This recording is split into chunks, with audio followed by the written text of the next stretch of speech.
Shalom Bapak Ibu, sahabat Galilea yang diberkati oleh Tuhan Yesus. Saudara, di dalam 1 Timotius pasalnya yang ke-6 pada ayat 12 dikatakan begini.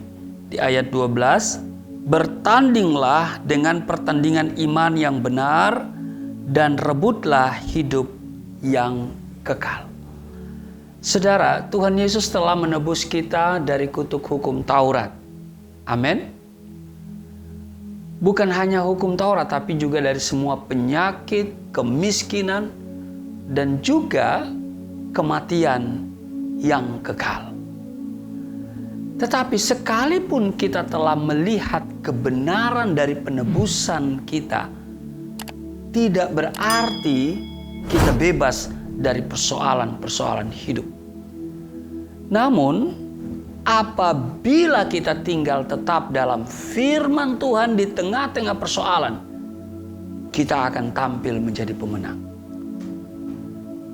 Jika kita mengenal firman Tuhan dan mulai memandang segala hal seperti Tuhan memandang, kita akan mampu menjaga sikap hati dengan benar meski persoalan hidup mendera.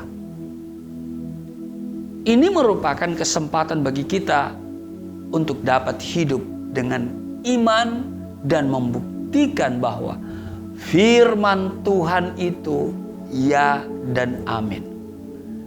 Di dalam Roma pasalnya yang ke-10 ayatnya yang ke-17 dikatakan begini, Roma pasal 10 ayat 17. Jadi, iman timbul dari pendengaran dan pendengaran akan firman Kristus.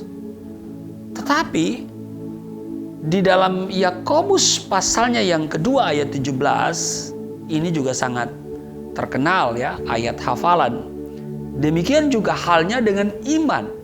Jika iman itu tidak disertai perbuatan, maka iman itu pada hakikatnya adalah mati.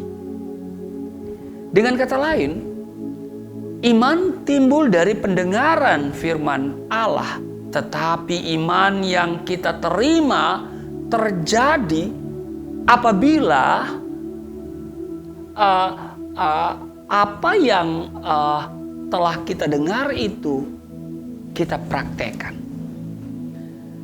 Jika kita berkata bahwa kita beriman kepada Tuhan, itu kita harus praktekkan, harus kita buktikan. Amin.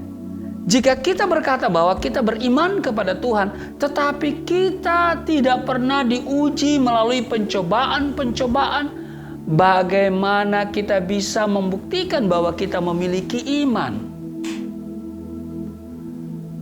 Dengan hanya membaca firman Tuhan, tetapi tidak pernah menggunakan iman terhadap pencobaan, bagaimana kita dapat menjadi pemenang, saudara? Tidak akan pernah terjadi kemenangan rohani tanpa menggunakan iman terhadap problema hidup dan tanpa bertanding dalam pertandingan iman yang benar. Disebut pertandingan iman yang benar karena pertandingan ini adalah untuk suatu kemenangan.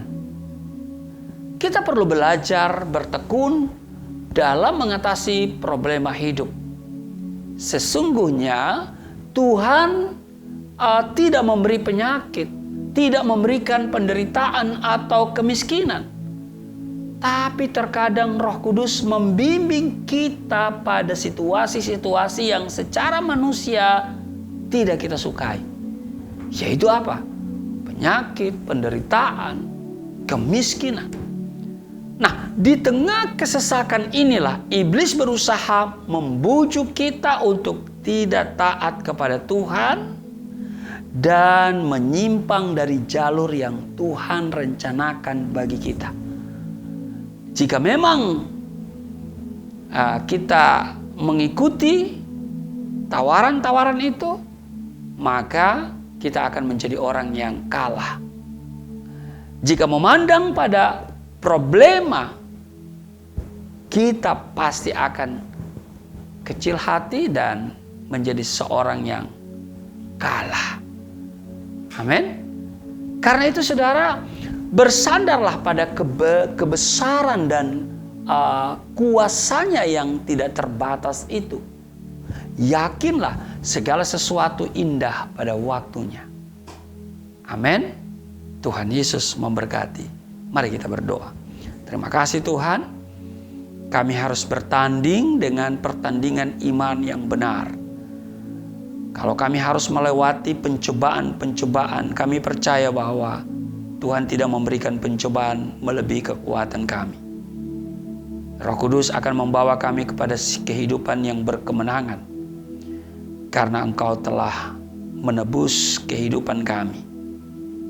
Bukan saja atas penyakit, tetapi juga atas kematian yang kekal karena dosa. Terima kasih Tuhan Yesus, berkati seluruh sahabat Galilea. Di dalam nama Tuhan Yesus, haleluya. Amin.